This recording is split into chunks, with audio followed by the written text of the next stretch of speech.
What is up, everybody? It is Monday, March 1st, 2021. It's Talking That Talk with Kiefer and Kriegs.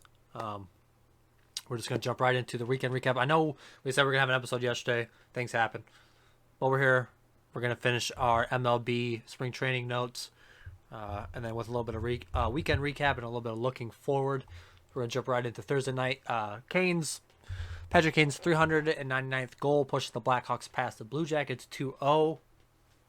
I would say he's definitely in the MVP conversation with how well he's playing and the lack of talent that team has. Number 3, Michigan knocked off number 9, Iowa. It really wasn't close. They shut down Garza, and that's all you have to do to beat Iowa. Then All-Stars Embiid and Simmons lead the Sixers past the Mavericks 111-97. Embiid with 23 and 9. Simmons had 15. And then Giannis Antetokounmpo scored 38 as the Bucks outlast the Pelicans 129-125. Middleton added 31. That was a very fun game to watch. It was a good game. Highly contested. But, yeah, you can dive into Friday, good sir. Yeah, so on Friday night, we talked about the Bulls hosting the Suns. Booker and DeAndre Ayton helped the Suns rally to beat them 106-97. The Bulls had the lead the whole entire night, up until probably 10 minutes left of the fourth quarter, and Suns just kicked on a switch and ended up surpassing them. They played them really well. That's all I can say about that. They should have beat them. I'm disappointed they lost. They should have beat them 100%. They fell apart. Disappointed they lost. They fell apart in the last 10 minutes. And, they interviewed some of the players and talked about like how it felt in the locker room after that big loss. And they said that they sat back there and kind of assessed the whole situation and thought, like, pointed out key moments in the game that could have flipped the switch for them. And like that Billy Donovan handled it really well with those young players, which is really good to see.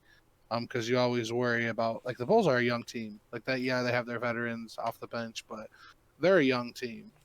So that's one thing you always worry about is how they're going to react to, big game losses like that, or, 3 or 4 game skids, like things like that. It's difficult to see how they're going to handle those type of situations.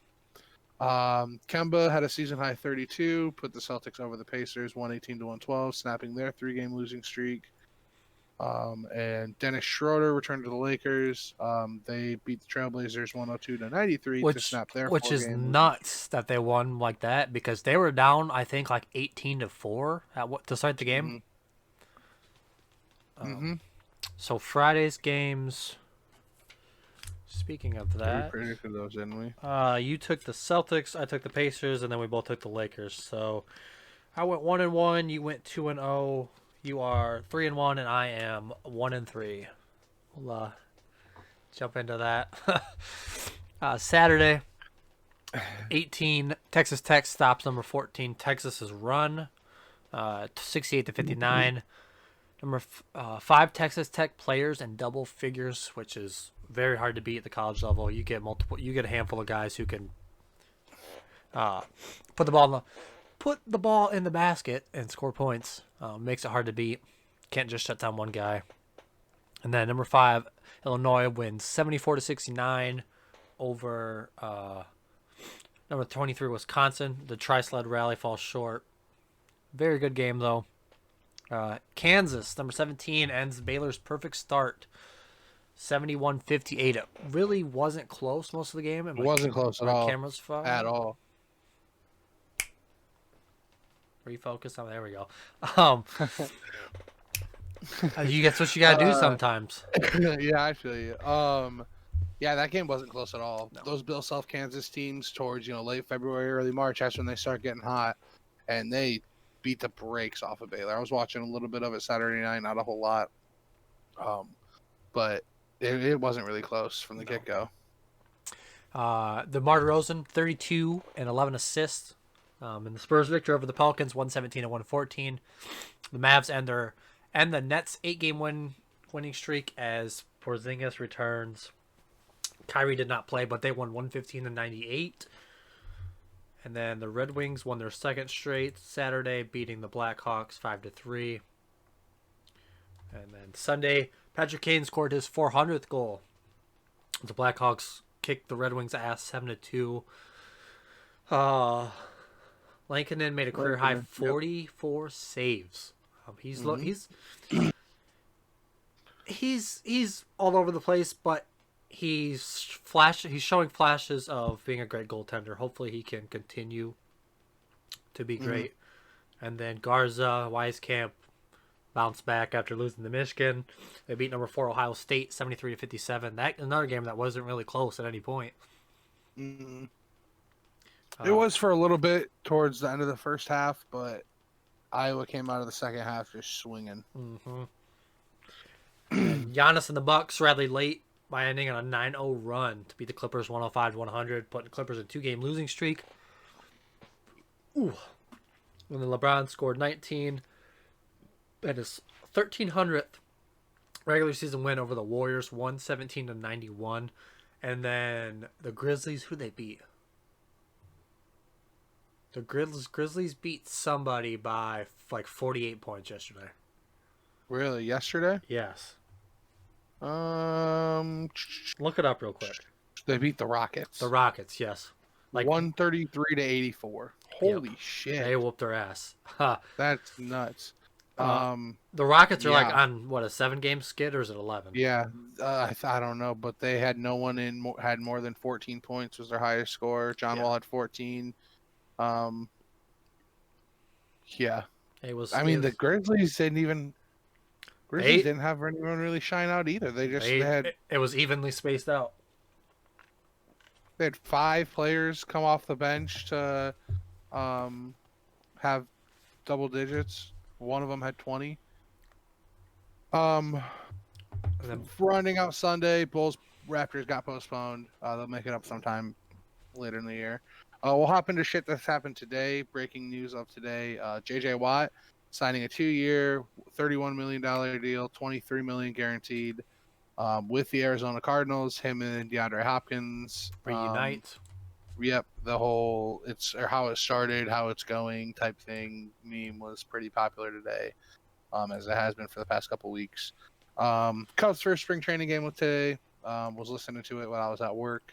I know Zach was listening to it as well. I was bummed that we couldn't watch it. Yeah, but it's spring training. A lot of those games you're not going to be able to watch. I think there was only like 2 or 3 that actually had TV broadcast time today.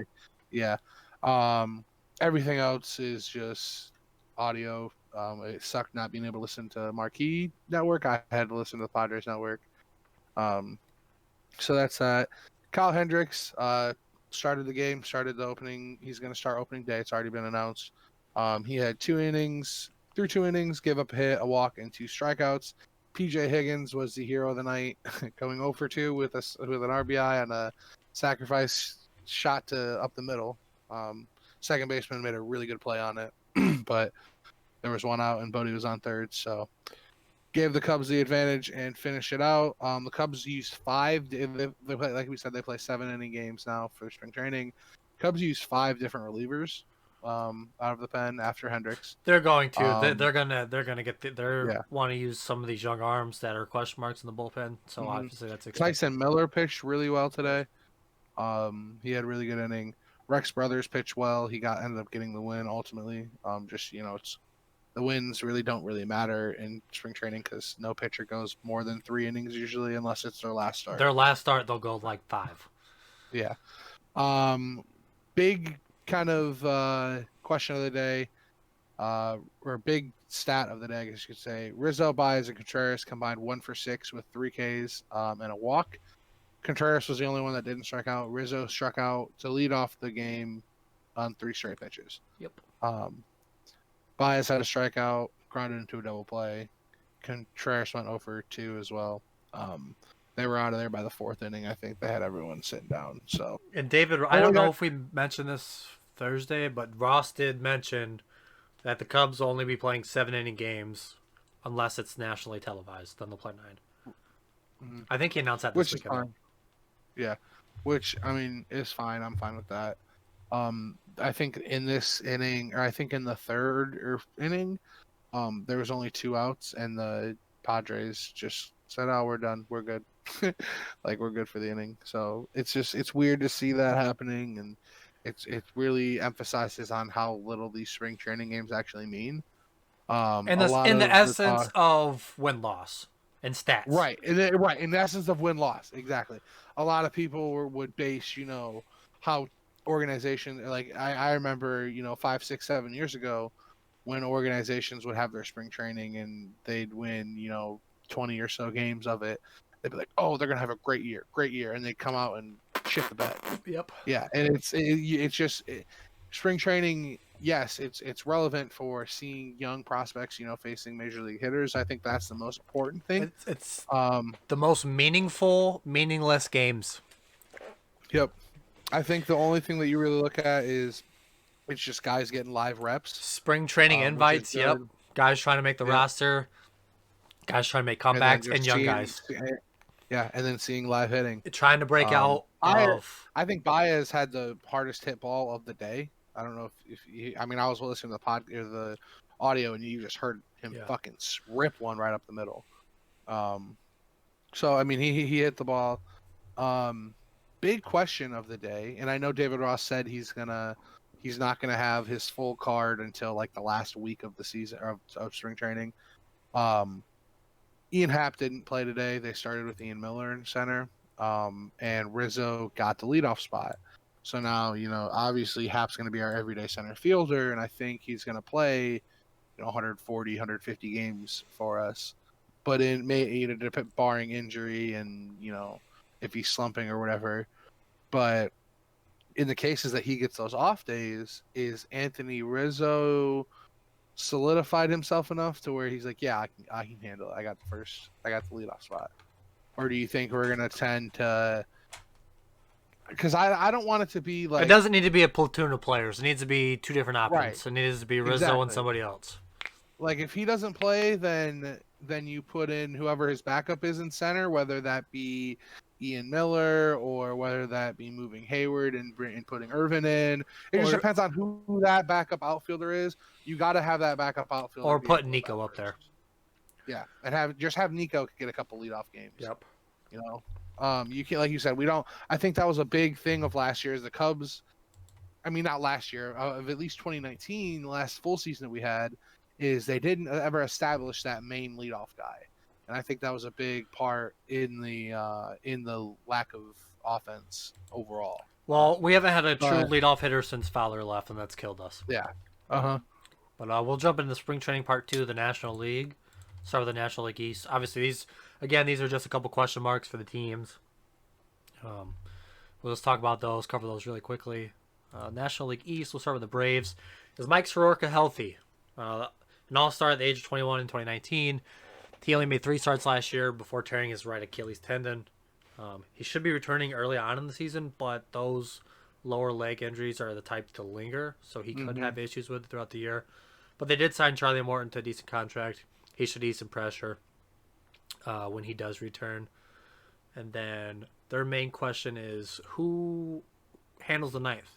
They've got a couple different options. They got right-hander Chris Martin, who had a 1 ERA in 19 games. He should get the bulk of the opportunities, with lefty Will Smith getting the others based on matchups. And then AJ Minter bounced back last year with 0.83 ERA. But they should be more confident late in games than they have been in most recent years, because a lot of their teams' concerns the last handful of years that they've been good offensively have been the bullpen. And I mean, the Cubs have felt that pain too of not necessarily having a good bullpen and blowing leads. Yeah, unfortunately, I think the Braves are probably. I don't know, man. The Mets are. They added a bunch this year. The Nationals are going to be good. I think. I think the East is more in the air than the Central is as far as the National League goes. I think really just about anyone but the Marlins could win the East. I think the Phillies, if they had a good year, they could win it. They have. I don't think we've seen the Phillies play to their full potential with the talent that they have on their roster. Their bullpen is also a garbage fire. Yeah. So let's talk a little bit about the Marlins in the East. They succeeded last year. They were really young. They made the playoffs the first time since '03 when they won their second World Series. You know, the famous '03 year with the Cubs and the Marlins. And then they beat the Yankees in Yeah, the series. yep. I just always have that utter despise against the Marlins, just because of that whole situation. I know I was really young and I didn't understand a whole lot of it then, but as a Cubs fan, if you're a real true Cubs fan, you just gotta root against some teams sometimes. And the Marlins are one of them. They upset the Cubs in the playoffs last year. Came to Wrigley Field, won 2 games, I think, We scored 1 run in 2-1 two and one to games. nothing. Yeah. No, Um, it was it was 4-1 and 2-0. yeah, yeah. It was pathetic. It was bad news for the Cubs. The big question is going to be who closes for them. They added right-hander Anthony Bass coming over from the Blue Jays. He is going to be looking to go against Yimi Garcia, who has a 4-pitch arsenal. Yimi Garcia is probably going to get the nod just being there, being there the longest kind of tenured in player. It's his spot to lose, if you want to say. But I think that's going to be the kind of Bass will be in the 8th, and it's a matter of yeah. I think that'll be the talk of the early on season is who's going to get that 8-9 spot. And we'll jump into the New York Mets. Are they finally ready to contend? They traded for Lindor and Carrasco. They signed Tawan Walker, catcher James McCann, and Trevor May, and a couple other guys. Not big names like that, but on paper they look like instant contenders. Oh shit! We'll see if this team is really this team is for real. Another question is, will the rotation be dominant? I know Marcus Stroman only pitched a few games before opting out last year, but behind the ground last year they lacked depth. They sucked. They were not very good. But this year this rotation looks stupid.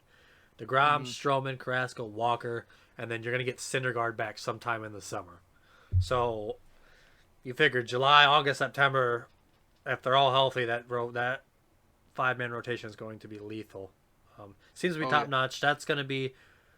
I don't see that being a huge question mark, but their bullpen is going to be the difference of whether they run away with the division or are fighting tooth and nail at the end. Wasn't their bullpen like notoriously bad in 2019? Was and that the year that 2019, 2020, 2018? Were they bad last year? Yeah, they've been bad the last couple of years. What happened to the Phillies? Can Bradley help solidify the bullpen? Archie Bradley, they signed him in the offseason. 1-year contract, $6 million. He's expected to give the ball in the 9th. The Phillies compiled a 7.06 bullpen ERA last year. This is the highest in the major leagues. Yeah. That also moves Hector Neris to the 8th, which relieves some of that stress. You know, the stress of being a closer. He's a good closer, but he didn't get many opportunities to close because their other guys were blowing leads. Alec Boehm, who's the 3rd overall pick in 2018, kind of shined. Yeah, in the bullpen, right? He was in the bullpen. No, he's the third baseman. No, he was third baseman here. All right. He hit .338, way better expected than he was supposed to. Defensively. He was also very encouraging that he hit 400 over the last 22 games of the season. So if the Phillies, if they can get their shit together, I think they can be a contender in the East. I don't think they'll be a contender in the series whatsoever. It's going to come down to their arms. Mm-hmm. And short and sweet with the Nationals, there's not a whole lot of question lines. Obviously, they've lost the overhaul of their World Series team. But they did sign they traded for Josh Bell, and they signed Kyle Schwarber and John Lester. The big question is, will Bell and Schwarber hit? They both struggled last year. They're hoping they get their numbers that don't include 2020. Bell had a phenomenal year in 2019. Schwarber had a great second half in 2019. He does hit pretty well for power. That's the biggest question for them. If those two can hit well in the middle of that lineup, I can see them contending. But because they got Mad Max, they still got a good rotation. And then we'll jump into the NL Central. We won't talk about the Cubs much just because we talk about them all the time. But the only real question is, are there Kimbrel concerns? I would say kind of yes. Obviously, there's no question who our closer is now that Jeffrey's signed a minor league deal with somebody else. Is it logical to still be weary of him? I would say yes, even though he did posted a 1.42 ERA at the last 14 appearances last year. It does provide some hope, but I think the ninth inning is still a question mark for us. I agree. I don't think. I mean, I want to give. I want to have hope in Kimbrel because, like you said, he did do well at the end of last year's season. But I need to see him pitch in some meaningful games. And they paid him all that money. Mm-hmm. We'll pop into the Reds. How are they going to replace Trevor Bauer is going to be kind of the main question there. They made the playoffs solely off the strength of their rotation last year. I don't think there's any arguing that at all. They still have Luis Castillo and Sonny Gray. Obviously, it's not as intimidating without Bauer as that ace there. Tyler Mahle will need to follow up from his breakout year in 2020. Wade Miley will also eat up a bunch of innings if he can stay healthy. They don't really have an everyday shortstop on their 40-man roster.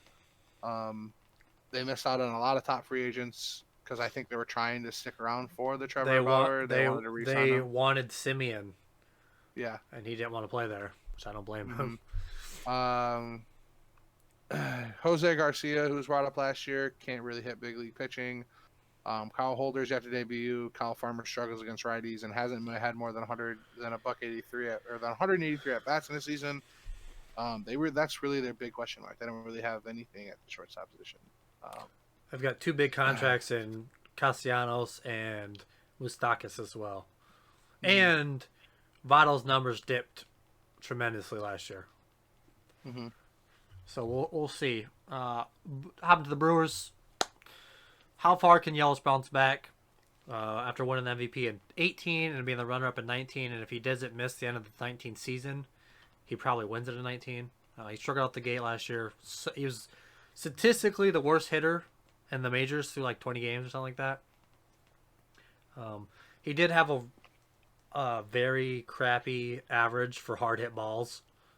Like he hit it like 230 on hard hit balls, which that's a given. It's baseball. You can have a piss missile hit right to somebody, or you could have a little dinker off the end of the bat that drops for a single. The other question is who's on third? Colton Wong signed. He'll take over every day at second base, and they'll keep Keston Hiura's big bat in the lineup and move him to first. The guys in question are, not in question, but Orlando Arcia. Arcia is the front runner at shortstop. And then Luis, I said his name earlier. Ures? Yeah, Luis Lores could be in the mix for a third. He doesn't hit for much pop, which they need. But that position is still very much in question. Wait, why is Hiura moving to first? Because Colton Wong's a way better second baseman. Well, who was their third baseman last year? Their first baseman? I thought it was that. No, their third baseman. It was. I thought it was at Hiura. He played mostly second. He did play some third and first, but they moved him to first at the end of the year. Who played third last year for them then? What's his name? What is his name? That's gonna irritate me. Sogard. Eric Sogard. Okay, yeah. All right, well, we'll move into the Pirates. They're shit cans. How good can Brian Hayes be?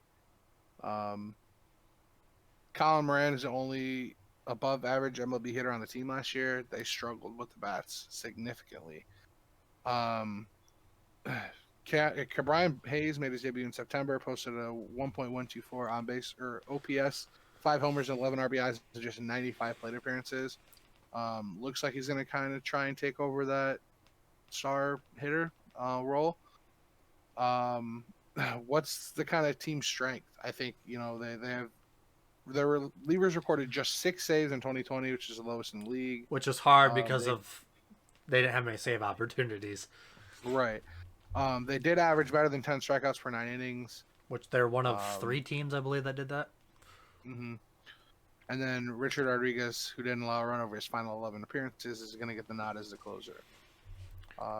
they're probably going to finish bottom of the Central. Let's be honest. Yep. Not talking any shit. It's just It's expected. they're not talented. Their Nope. roster's not. They their didn't get roster better. isn't it. Cardinals, fuck them. Does Arenado make them legitimate contenders? I don't think so.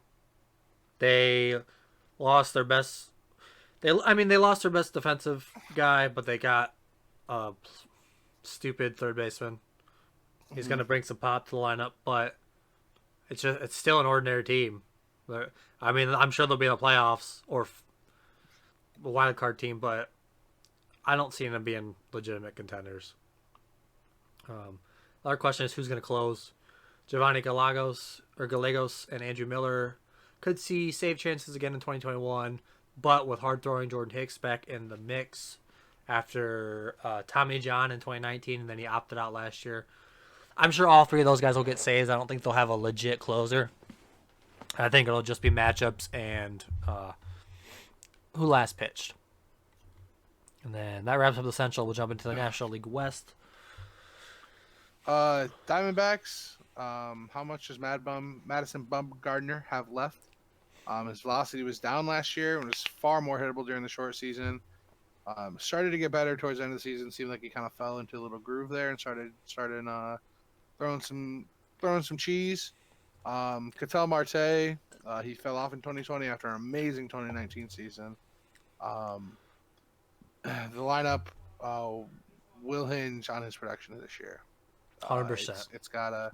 It depends on him. There's usually that one guy in every lineup that if they're not performing, the team's not going to perform. And I think he is on this Diamondback. He's the one on this Diamondback team to do that. Colorado Rockies, are they done making trades? Arenado's finally gone after like 2 seasons of I want out or I don't want to be here. They don't want me here. Just button heads between him and the front office. But Trevor Story's the next big question. Are they going to extend him or will they trade him? That is huge. I think...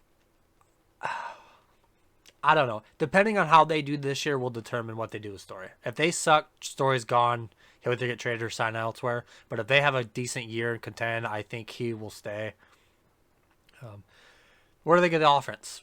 Out of Story and Blackman, it was non-existent last year. They were the only good, consistent hitters. They're still waiting on top prospect Brendan Rodgers to realize his potential. He's been limited to only 32 games the last 2 seasons, though. Him having a breakout year at the plate will be huge to his offense. Obviously, he's got to stay healthy, got to stay in the lineup, but that would be huge for them. Padres, I think they're the front runners. The front runners should come out of the West, let alone the National League this year. Will everyone get enough at bats? They signed Hae-Sung Kim and Jerkerson Profar, and they have Jake Cronenworth. All are capable of playing multiple positions. Got to keep Tatis fresh is going to be key to their success in the years to come. Can Drew Pomeranz handle the ninth? That's a big question. He's been unbelievable since becoming a full-time reliever in 2019. Doesn't have much experience as a closure, but with the full departure of Yates, it seems like it's his job to lose. Will all moves this offseason, are they the top contenders to knock off the Dodgers? I think yes. I agree as well. I think one of them will win the division, one of them will win the wild card, and I think they'll see each other in the NLCS. Yep. I think it's just that simple. Both of their rosters are super talented. Might as well just get the Dodgers out of it. Will they be able to repeat all the arms and bats, be able to make it through the season? They got to stay away from injuries. And I think if they do, with adding Trevor Bauer, they're going to be another contender for it. Okay, so I like Bauer. He obviously won the Cy Young last year. He had a really good year in a short season. But he's not a top-tier pitcher. He's going to help the staff, but he's not going to shove it down your throat. He's got like a 3.49 career ERA. They're not going to repeat. I don't see it happening. I think injuries or just them not performing how they should is going to be huge factors. fuck the Dodgers. I hope they don't even make the playoffs, but that won't happen with the talent they got. Then the San Francisco Giants. Can Posey be his old self? He sat out 2020. Should be well rested, healed, everything, because injuries have been lingering the last few years. Prospect Joey Bart showed no sign last year that he was ready to take over the reins from Posey, but that's a great mentor for Bart. It sounds like Bart will be in the clubhouse from the beginning of the year. I wouldn't say they're going to platoon him, but I do see Bart probably getting a game or two a week, just because Posey's getting up there in age. Catcher's legs wear down, and he had that nasty freak injury a few years back. I hate thinking about that. That was so... The Giants fans see him crawling away. That's all I fucking see is him just like inching on the ground. Like, I hate that injury. Giants fans. I don't really get woozy over injuries, but that one, I don't know if it was just the aftermath of it, him trying to crawl. That one and the Kevin Ware one. Oh, that one, yeah. But that was just because of the crowd reaction. I think that was bad. Well, that and you see his... feeling my leg now. Yeah. Damn. Giants, let's wrap this up. Giants fans are hoping to get the offensive and defensive production that they normally get out of Posey. That'll be huge for their offense because outside of him, they don't really have a lot. Yastrzemski, though, has been great in left field. He's another key guy. But Cueto, can Cueto regain his old form? Before 2017, he was phenomenal. One of the top pitchers in the league. Very sought out. And then he really hasn't been healthy since, so that's been part of his decline. I mean, his velocity's down. But this, with him getting more of a rest period to heal up and everything, I think this would be a good year to rebound, I mean. But if he doesn't come back strong this year, I would say that the Cueto ship has sailed and he's on his way out. But with that being said, that is all we have for you today. Like I said, we apologize for not coming with an episode on Sunday like we said we were, but it's Monday. We got the episode. It's going to be up earlier than normal. We appreciate all the love and support. If you don't subscribe already, hit that sub button, like, comment, all that fun stuff. You got anything to say, Justin? Nope, that'll do it. All right. With that being said, we'll see you guys on Wednesday. Peace.